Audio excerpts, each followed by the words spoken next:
So let's start with that. Critical angle of glass is how much? 4.2.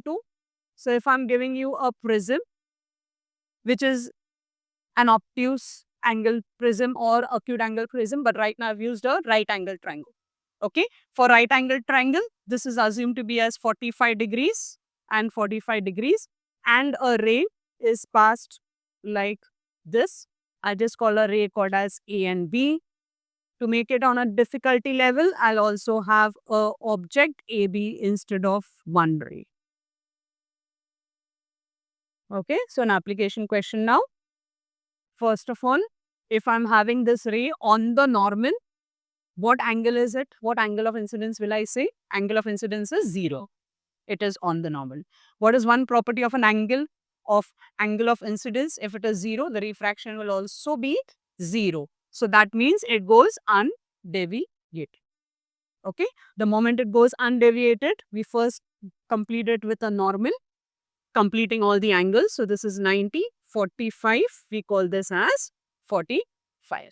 Can somebody tell you what is the angle of incidence for the next surface? 45 degrees. So this also became 45 degrees. If the angle of incidence is greater than the critical angle, what do I get? I get a total internal reflection. So the ray goes inward. Yeah. Can somebody tell me what is the angle of reflection for this? 45 degrees. Very good. So 45 degrees. Again, this is remaining as 45 degrees. This is 45. So what angle will it make over here? It will be 90 degrees. 90 degrees means the ray of light is incident on the normal. If it is on the normal, how does it go? Straight, undeviated outside. That completes my entire diagram.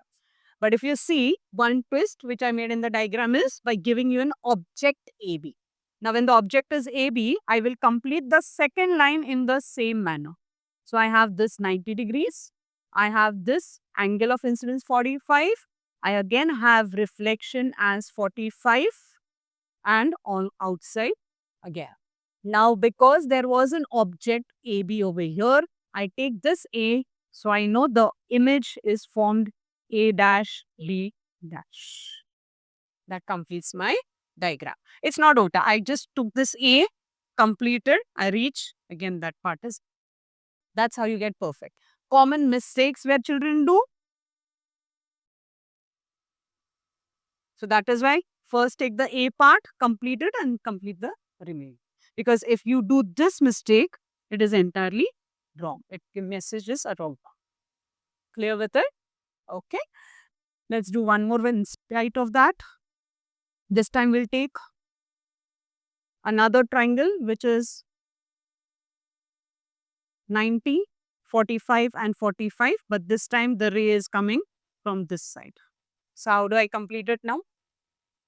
On the normal, correct. I go till the next surface, complete the normal. This is 90 degrees. What angle will be this? 45. What is the angle of incidence? 45. How do I go about next? Okay. Why do I go as TIR? Can somebody explain that? Correct. Because again, angle of incidence is greater than critical. So I have a TIR over there. So this is 45, 45 and 45. I again draw the normal. Now what do I do? What is the angle? 45. What will be the reflection now? Again, TIR because it is greater than critical angle. And again, I complete, this is 45, 45. So I know the remaining angle is 90 on the normal. So the ray comes out. Here, generally all these diagrams or all the prisms are used as uses in your textbook. You will have them. One is used for periscope.